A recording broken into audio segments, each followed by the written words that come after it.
Another famous exhibition shooter, Bill Jordan, an honest-to-God living legend, is still active as a big game hunter, gun writer, firearms authority, and author.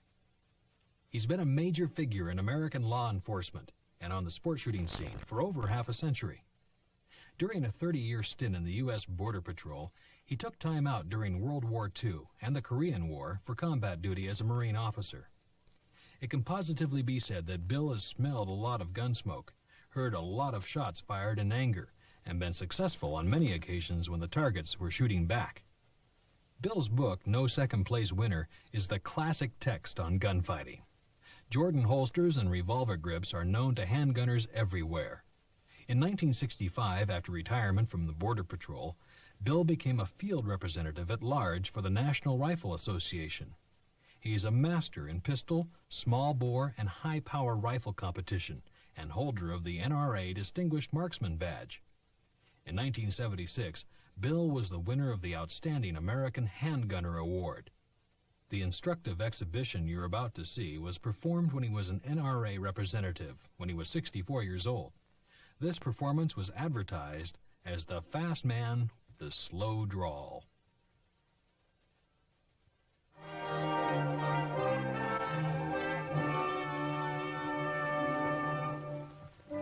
The National Rifle Association is an organization of sportsmen, over 1 million American citizens, concerned with the conservation of our natural resources and the development of the shooting sports.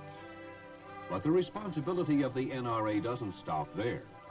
Training courses in home safety, hunter safety, and youth programs number among the many NRA public service efforts. One of the most important of these is the police pistol course. One of the NRA team who has been responsible for the development of this program is Bill Jordan, a name that has become legend in the annals of law enforcement. Now a regional representative of the NRA, Bill Jordan is a former Assistant Chief Inspector of the U.S. Border Patrol and is known throughout the world for his speed and skill with a revolver. Today, Bill has a message for you. Well, hello there. I'm Bill Jordan, and I'm going to try to show you a little different kind of shooting today. The kind of shooting maybe that a law enforcement officer would have to use. I know you're all familiar with the basic fundamentals of shooting. If you wasn't knowledgeable, you wouldn't be interested in seeing this film. And I'm going to be talking about the handgun. This is the symbol and tool of a law enforcement officer's trade. Now, he wouldn't necessarily pick this. A handgun is it's a pretty poor weapon. It lacks firepower, it's difficult to shoot well. Certainly, if an officer knew he was going to get into trouble, he'd take a shotgun. There's the world's greatest tranquilizer. But since he wouldn't have a shotgun most of the time, affrays between officers and criminals occur under conditions of surprise, close range, poor light. This has got two things going for it, availability and portability. This is what he would have with him if he got into trouble. So getting down to the basic fundamentals of it, it's just like any other firearm, sight alignment and trigger squeeze. You start with deliberate, aimed, single action fire. Now by single action, of course, I mean that the weapon is cocked. It only requires about 2 pounds of pressure on that trigger to fire it. You extend it, line up your sights, squeeze on the trigger very carefully. Then when the hammer falls, you should be right in the middle. Now this is the way we teach someone to shoot. This is the way a law enforcement officer would like to shoot if he gets into trouble. But instead of that, since he is generally in a hurry, what he does is grab himself a handful of gun and stick it out there and shoot it double action, trying to do before he's done unto. A double action, of course, you do it all by pulling the trigger. You cock the gun, turn the cylinder. It takes 15 to 20 pounds of weight, pull, pressure on it. Your finger move. It's an inaccurate way to shoot. Also, of course, this hip shooting, point shooting, instinct shooting, whatever you want to call it, this is also inaccurate. But I'm going to try to demonstrate that to you, and I got to tell you before I start that you see better every Saturday night on television, you're going to see me do. Those boys don't ever miss, and I do. However, I'm going to use wax bullets so there won't be any danger. These are just little pieces of paraffin, such as your mother, your grandmother used to put on top of jelly, and when she put up jelly, just with the primer, no powder. Now, to do this, of course, you need someone to hold some balloons while I shoot at them, and you need the most expendable person in an organization, and of course, the most expendable person in the National Rifle Association is just most any member of the public relations group. I believe one of them has been volunteered for this. Would you come out, please? Now, this is a member of the public. What's your name, honey? Bonnie Scott. Bonnie? Where's Clyde? Not Look, you're not afraid, are you? No, sir. Well, all right, I tell you what. I'm going to use wax bullets, and I'll be real careful in shooting them. But I want to just to be real sure that you are not worried about it. See what? Just a little way. Now, I'm going to get you to hold an aluminum pie plate. If you walk right over there by that table and hold that aluminum pie plate, I'll shoot it just to show you that this is not a dangerous thing at all. All right, now I'm going to shoot it, and you'll notice that the bullet bounced harmlessly off the aluminum pie plate. These are...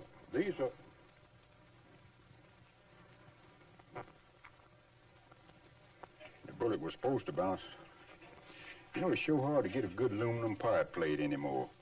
Well, never mind, Bonnie. We don't worry about that. We got these balloons that if you, in that bag there, just like Santa Claus, my, isn't she pretty? I give up. If you'll hold that balloon, now let's see, the old-fashioned way of doing this that we used to teach was that you went into a crouch.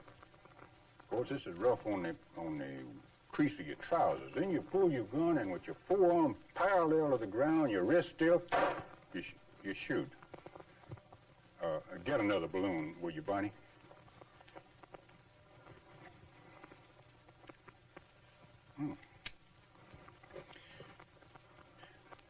Now, we like to teach in the Border Patrol, where I spent a number of years, that you just shoot like pointing your finger, relaxed, rest.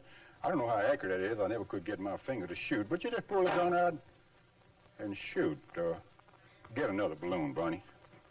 This gun always did throw a little left. Have to watch that. We'll get that out a little further now. If what you were going to shoot at was right square in front of you, you could go through all that, but if it was over here to the left, you'd want to just pull the gun out and shoot. Get another balloon, Bonnie, did you? Hard to get good help anymore, even if it is pretty. By the same token, if you want to shoot this way, but if what you're going to shoot at was at your right, you just want to pull the gun out and shoot. Well, Bonnie, we're going to... You know, I told you that there's a difference between me and the boys on television. Not only they don't ever miss, but there's one other difference. You're going to notice that from time to time I have to stop and reload. Come here, honey. You're showing a great deal of courage. Poor judgment, but courage. Now, I'll tell you what I'm going to do. I'm going to hold one while you shoot it. Just to show you I got courage, too. If you stand right over here, I'll give you this gun. You stand right here. Now, this is a real cowboy gun, and I'm going to cock it. And if you don't mind, you aim. Now, you don't do any of this hip shooting business, huh? I'll get a balloon. You know I got every confidence in you.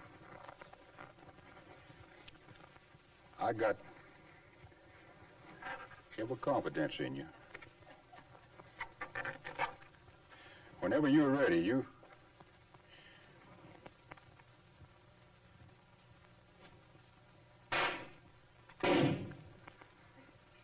Now, how about that? There she is, the world's slowest gun. Little Bonnie. Thank you, honey. She sure did dress up the act, didn't she?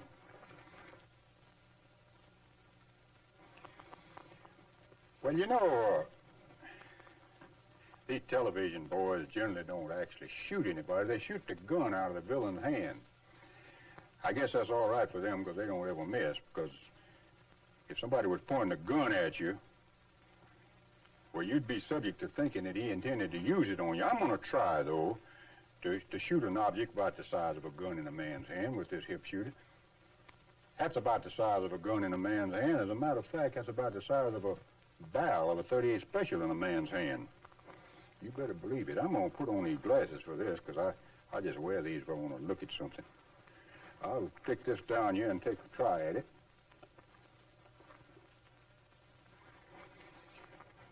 Actually, of course, this is made for shooting at large people-sized objects, but I will try it. Well, I better reload now because I got a target coming up. It's a little difficult, but it's one that I got a lot of confidence in. I know I can hit it. It's a Necco wafer. One of these little pieces of candy that called a Necco. If I don't hit it, I'll eat it.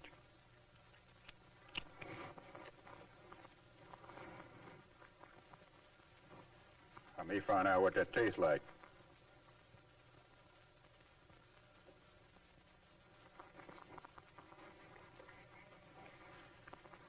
Oh boy.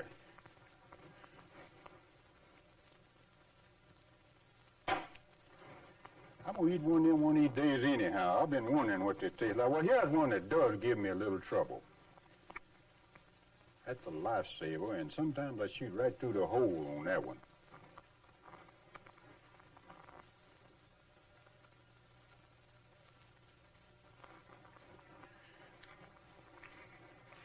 I just most likely hit the hole this shot.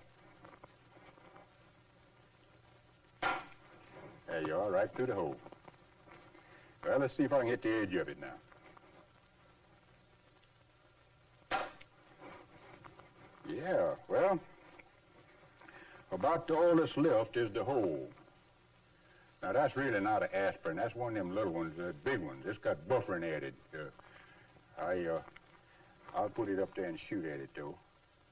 I like to shoot at them because you'd be surprised how many people, instead of saying that I shot at an aspirin, they'll tell about how I shot an aspirin tablet shooting from the hip double action. Well, let's try it. A little worried about that shot. You know, I missed one of them once. It was in the fall of 1938. I remember it real well. Well, that's enough for the accuracy shooting. It proves that there is some accuracy can be attained shooting from the hip. But nowadays, in order to get anywhere in this shooting, you got to be fast. You got to be a world's fastest gun. I know 7 of them.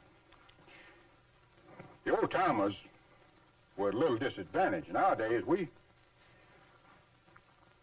can test the speed of a draw right down to 1,000th of a second using electronic timers. But they had only 2 ways that they could test the speed of their draw. One of these they could just use once. Then they had to get another partner. But the other one was what they called a poker chip draw. Now, the idea of this was that if one of them could hold a poker chip on the back of his hand, I use a ping pong ball.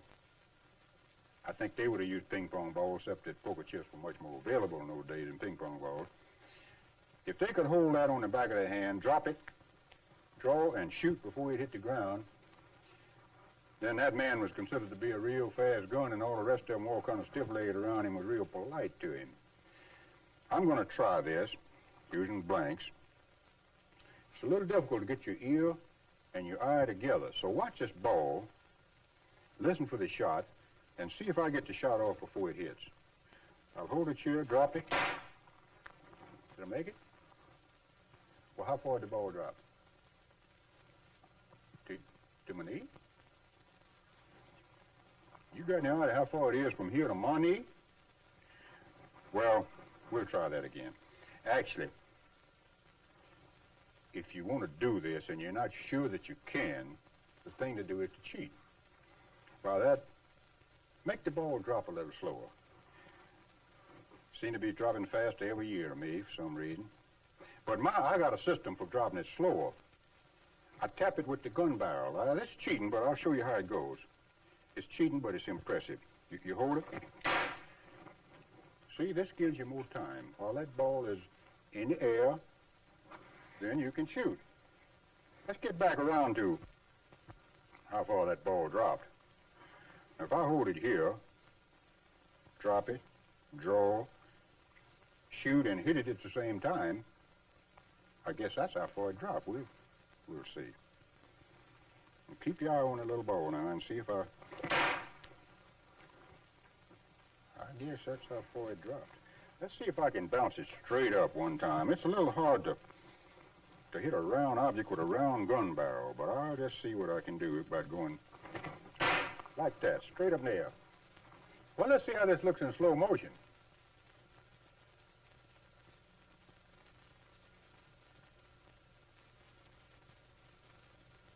You know, I seem to be shooting real good today, so I'm gonna try something that I don't believe has ever been done. I'm gonna load up again here, and I'm gonna try to drop a ball and see if I can draw and shoot 6 times before this ball hits the floor. Now, if I do that, I think it'll be a new world record for fast draw, and I'd like for somebody with good eyesight, not you, to see it. Now, keep your eye on this, because I think this will be a new world record if I can pull it off. I'm going to drop this little ball and try to draw and shoot 6 times before it hits the floor. Listen to the shots and watch the ball.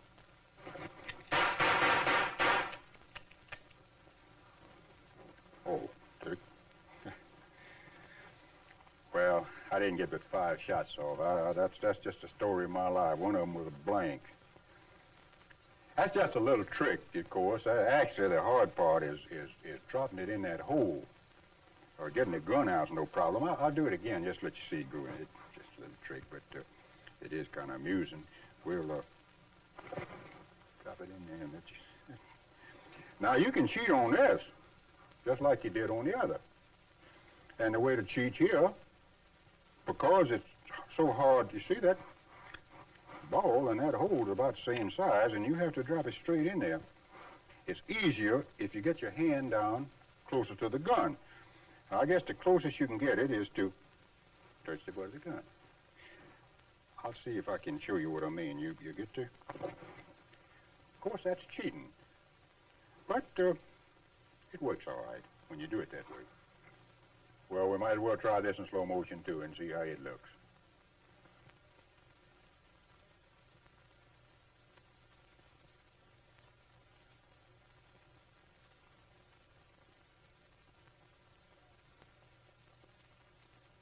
Now, I'm going to try one more shot that's a little more difficult. What I've been doing is just a kind of a convulsive muscular motion that don't prove anything because no accuracy was involved.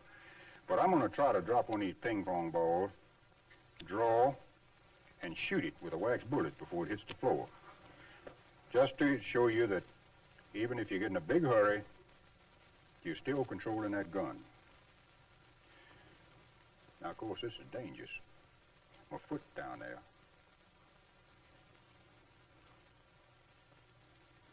A friend of mine was doing this the other day. He dropped the ball, drew, and shot himself right in the back of the hand if we could get it out of the way. You'd been disappointed if I hadn't come out with one old Texas Windy, wouldn't you? Okay, we'll try this. Well, how about that? I missed. Try it one more time. Got it that time. Barney, why don't you hand me that little old ping pong? I want to get you back out here anyhow and let them see what it does to a ping pong ball. Isn't she pretty?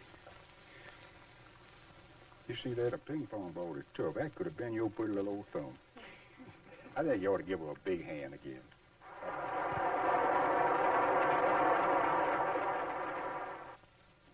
Well, that's all just been in fun. I hope you've been entertained, but if you've been entertained, it's it's time for you to listen to the commercial. Some 200 years ago, our founding fathers wrote a document that's been famed all over the world since, known as the Declaration of Independence. They fought their war of rebellion and won it. And after they won it, they wrote the Constitution of the United States. And just to be sure that no one could misunderstand what they meant by basic inalienable rights that they mentioned in this Declaration of Independence, they put them down as the first 10 amendments to the Constitution. This is what we know as a Bill of Rights.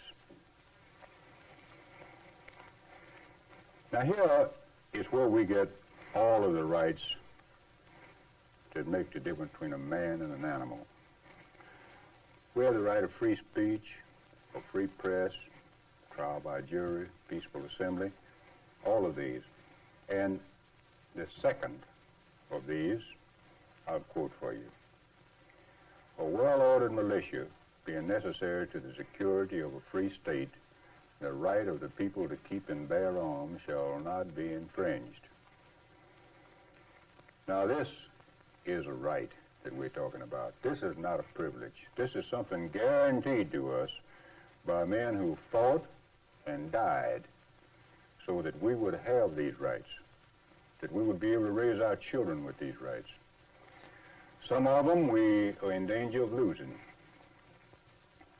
Maybe they're just being weaseled away from us. Maybe they're being bought away from us. Certainly, we can't allow any of them to be legislated away from us. Each one of these rights has the same importance. Where they came in the Bill of Rights, first, second article, third article, this doesn't make any difference. They're all equally important. Certainly, the fact that the right to keep and bear arms is mentioned as the second of these articles doesn't mean that it's more important or less important. They all stand on the same legislative bottom. And if one can be lost, this knocks a great big hole in the whole thing, and they can all go down the drain. They have the same authority. Now, this right to keep and bear arms is probably the most important of all the rights. Without it, we would have no way of defending the others. It is a right. Certainly, it's a right that shouldn't be abused. Any abuse should be punished quickly, surely, and severely. But just remember this. This right to keep and bear arms not only is your right to defend your person, your right to defend your country, but much more than that. It gives to you and your children the right to enjoy the shooting sports. Whether your children enjoy them as you did is going to be up to you. Let's don't lose any of these rights. Let's keep them all.